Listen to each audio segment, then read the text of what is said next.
Hello and welcome to my latest weekly property news from Madison's.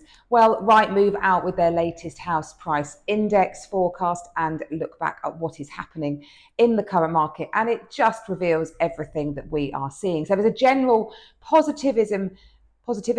I don't know if that's not even a word, positivism. There's a positivity in the market and a sense of optimism. I blended two words then. And we feel really busy. So our viewing diary is really, really heavy. I had 2 new offers in yesterday from the weekend. So we are still seeing offers coming in, but they're definitely at a slower rate. And the reason for that, Rightmove feels, is because there is simply more choice for buyers to go for. So buyer demand is up about 29% year on year. Prices of property coming to market is up as well, only 0.3% though, and seasonally average for this time of year will be about 1.3%. So that reflecting the fact that sellers are at last hearing the message that you need to be accurate on your pricing in this market. The latest copy of the business came out this week, and my feature on page 62, a market of two halves, and that is exactly what it is. You'll either fly off the shelf or you're stuck on the shelf. So available properties for sale up 12%, which is the highest ever seen since 2014. And that shows that buyer increased flexibility they've got. There's some jittery buyers out there talking about the budget, waiting to see what happens there, waiting to see what happens with mortgage rates. Christmas is obviously coming, Halloween, fireworks. We've got lots of distractions at this time of year. So outlook for 2025 still positive. Base rate, some economists are saying they predict 2 more rates before the year end. I'm not convinced, maybe 1, I think, but let's wait and see. And of course that will all filter through to the mortgage market, which is generally predicting what it thinks will happen with base rate. So the budget, it's round the corner, isn't it? 30th of October, Rachel Reeves is going to deliver her first budget, and she wants to raise 40 billion from tax rises and various other austerity measures to try and get the economy back on track. And why is that causing such nervousness across the housing market? I think generally no one really cares about the budget too much. It sort of passes people by. They're not too aware of what's going on, but there's obviously big changes being mooted. The Times are coming out quite strongly with their predictions and forecasts. So last week they said that they feel that Rachel Reeves said she will not change capital gains tax on second homes. But she will look to do so on shares. Now, it's interesting because when at the last budget, the Conservative government dropped capital gains tax at the higher rate from 28% to 24%, it was felt that that was predicted that would raise an extra 700 million in money. And that seems perverse, doesn't it? Why would cutting the tax that you have to pay on an asset actually generate more revenue? Well, that's because it encourages more transactions. And that's the very fine line that Rachel Reeves is walking here.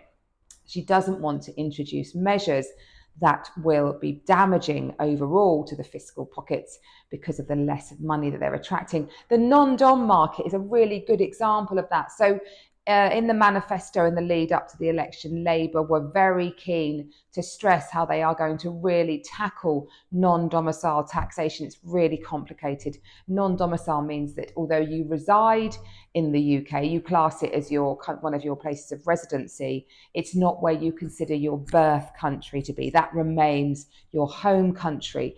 And the taxation is very different around that. So really looking at clamping down that. But stamp duty raises huge money, and there's been a reduction in that super prime market because of Labour's twitterings about what they're going to do on the non-dom market. So it's reported that transactions generally sort of up to 2 million in the capital in the lead up to the budget are down about 12%, but with the budget going on, there's a gentleman staring at me just there at the window. I'm going to wait for him to pass. No.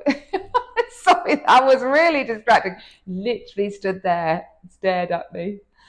Oh, non-doms, what was I even talking about then? Just bear with a second. Yes, so the non-dom market, which is attracted to that real super prime market of 5 million plus, that market is down over 12% on year transactions. And when you look at stamp duty receipts, 11.7 billion raised in the last financial year, 22% of that stamp duty receipts came from property sales 5 million and above. So almost quarter. So you've got to be so careful. Stamp duty, it's one of the things that's in the press massively, isn't it, at the moment, that Rachel Reeves is going to address stamp duty, and doom and gloom that she's not going to hold the increased rates that the Conservative government increased. The reality is, if you dissect all of that, so if she brings first-time buyer stamp duty rate down from 450,000 to 300, and for second homes, what is it at the current level? I always forget, 250 down to 125,000. That will cost £2,500 to the average buyer. I would challenge that wouldn't affect many people's plans. It's annoying, it's frustrating, it's less on your deposit potentially. But is it really going to stop you thinking, or make you think, I don't want to get onto the housing ladder? It might slightly affect prices as prices adjust to affect that, but by £2,500, the country can take that. However, look at that high stamp duty threshold. The stamp duty rate really ramps up as you get into big, high value transactions. So over 5 million, you pay an awful lot of stamp duty, and that is hugely lucrative. So it's a delicate balance to walk. Let's wait and see. I am going to be writing a piece for Tunbridge Wells Business all about the budget. So I'll be penning that next week, Thursday, I guess, Halloween, to see what I think about it and what the impact will be on the market. So do look out for next edition of the business. I will have my thoughts in there. If you're very eagle-eyed, you might notice that there is a new resident over my right shoulder. The Royal Tunbridge Wells Together Halloween Trail kicks off this week. So look around the town, follow the map. There are some ghouly skeletons. Great prize. You can win a Nintendo Switch, which I think is a great prize. We are looking forward to supporting that, as always. And some lovely properties in the heart of a town that I have introduced.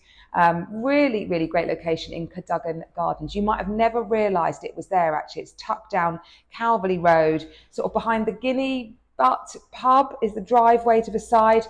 So super central. Your back gate leads you onto practically, you could be in Lakeland in like 30 seconds. But they've been completely refurbished, a set of 2 properties, both on the market at the moment, chain-free, refurbished, one for 795, one for 775. Really good space, 4 bedrooms, allocated parking, private garden, beautifully presented. One's got a utility, that's why it's slightly more money, and it's the end of the terrace. So if you would like details on those, give us a call. I hope you have a great week. I look forward to seeing you next week. Bye-bye.